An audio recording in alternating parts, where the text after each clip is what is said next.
Baiklah, saudara-saudari dalam Kristus Yesus, sekarang kita akan membahas judul perikopnya adalah perumpamaan tentang anak yang hilang. Lukas pasal 15 ayat 11 sampai dengan 32. Baiklah, kita siapkan hati kita agar setiap benih firman Tuhan bisa tertanam dalam lubuk hati kita yang subur dan bisa berakar, bertumbuh, dan berbuah lebat. Amin. Mari kita baca ayatnya. Yesus berkata lagi, ada seorang mempunyai 2 anak laki-laki. Kata yang bungsu kepada ayahnya, "Bapa, berikanlah kepadaku bagian harta milik kita yang menjadi hakku." Lalu ayahnya membagi-bagikan harta kekayaan itu di antara mereka. Beberapa hari kemudian, anak bungsu itu menjual seluruh bagian itu, lalu pergi ke negeri yang jauh. Di sana ia memboroskan harta miliknya itu dengan berhidup berfoya-foya.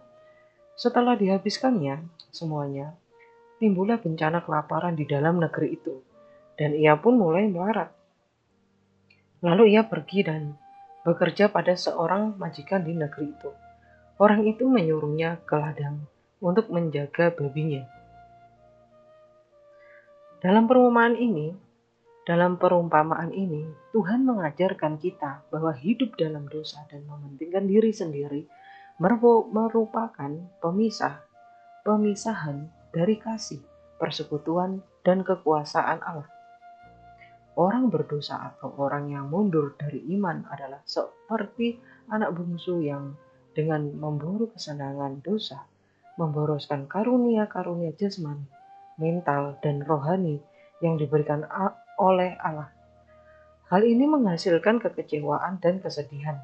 Kadangkala keadaan pribadinya memalukan, dan ia selalu kehilangan hidup yang benar dan sejati, yang hanya dapat ditemukan dalam hubungan yang benar dengan Allah. Lanjut kita baca ayatnya lagi. Lalu ia ingin mengisi perutnya dengan ampas yang menjadi makanan babi itu, tetapi tidak seorang pun yang memberikannya kepadanya. Lalu ia menyadari keadaannya, katanya, "Betapa banyaknya orang upahan Bapakku yang berlimpah-limpah makanannya, tetapi aku di sini mati kelaparan. Aku akan bangkit dan pergi kepada Bapakku dan berkata kepadanya, Bapa, aku telah berdosa terhadap surga dan terhadap Bapa. Aku tidak layak lagi disebutkan anak Bapa. Jadikanlah aku sebagai salah seorang upahan Bapa." Maka bangkitlah ia dan pergi kepada bapaknya. Ketika ia masih jauh, ayahnya telah melihatnya. Lalu tergeraklah hatinya oleh belas kasihan. Ayahnya itu berlari mendapatkan dia, lalu merangkul dan mencium dia. Sebelum orang yang hilang dapat datang kepada Allah, mereka harus melihat kedudukan mereka yang sesungguhnya sebagai budak dosa dan terpisah dari Allah. Mereka harus dengan rendah hati kembali kepada Bapa, mengaku dosanya dan bersedia untuk melakukan apa saja yang diminta oleh Bapa. Menyadarkan orang yang hilang ini merupakan karya Roh Kudus. Setiap ayah atau ibu harus mengerti bahwa Allah mengasihi anak mereka yang sedang mengembara dan merindukan penyelamatannya sama seperti mereka. Berdoa dan percayalah kepada Allah untuk mencari anak itu sampai ia kembali kepada Bapa Surga. Gambaran Yesus mengenai tanggapan ayah itu terhadap kembalinya anak tersebut mengajarkan beberapa kebenaran penting, yaitu: 1. Allah mempunyai belas kasihan bagi yang hilang oleh karena keadaan mereka yang penuh dengan dosa. 2. Kasih Allah bagi mereka begitu besar sehingga ia tidak putus-putusnya bersedih hati atas mereka dan menunggu mereka kembali kepadanya. 3. Ketika orang berdosa dengan tulus hati kembali kepada Allah, maka Allah pun sudah siap untuk menerima mereka dengan pengampunan kasih, belas kasihan, kasih karunia, dan mengaruniakan hak penuh sebagai anak yang sah. Berbagai manfaat kematian Kristus, pengaruh Roh Kudus, dan kekayaan kasih karunia Allah, semuanya tersedia bagi mereka yang mencari Allah. 4. Sangat bersukacita Allah atas kembalinya orang berdosa. Kita baca ayatnya lagi. Kata anak itu kepadanya, "Bapa, aku telah berdosa terhadap surga dan terhadap Bapa. Aku tidak layak lagi disebut anak Bapa." Tetapi ayah itu berkata kepada hamba-hambanya, "Lekaslah bawa kemari jubahnya terbaik, pakaikanlah itu kepadanya dan kenakanlah cincin pada jarinya dan sepatu pada kakinya. Dan ambillah anak lembu tambun itu, sembelihlah dia, dan marilah kita makan dan bersukacita. Sebab anakku ini telah mati dan menjadi hidup kembali, ia telah hilang dan didapat kembali." Maka mulailah mereka bersukaria. Tetapi anaknya yang sulung berada di ladang, dan ketika ia pulang dan dekat ke rumah, ia mendengar bunyi seruling dan nyanyian tari-tarian. Hilang dipakai dalam arti terhilang bagi Allah, seperti domba yang sesat. Hidup terpisah dari persekutuan Allah adalah kematian rohani. Kembali kepada Allah membawa kehidupan yang sejati dan pemulihan sejati. Kita baca selanjutnya.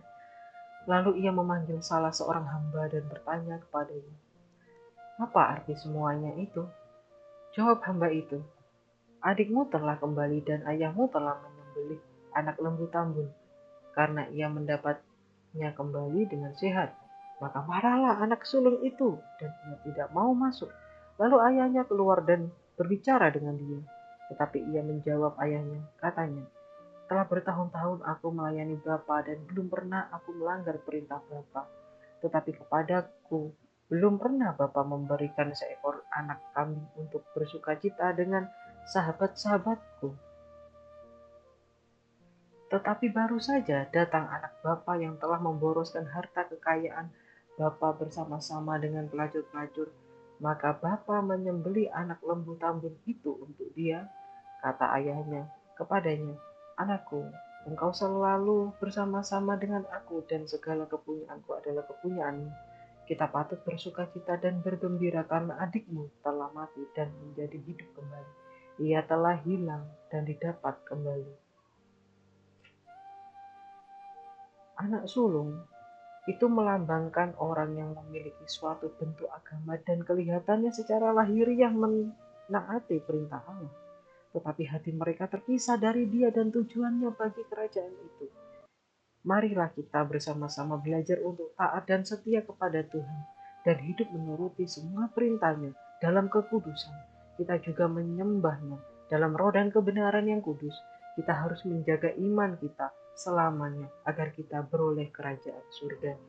Demikian kita sudah membaca kebenaran firman Tuhan dan juga ada sedikit penjelasan. Terima kasih saudara-saudari, kiranya ayat firman Tuhan yang kita bahas ini dapat dipahami, dan sampai jumpa di konten video selanjutnya. God bless you, Tuhan Yesus memberkati, salam sejahtera selalu bagi kita semua.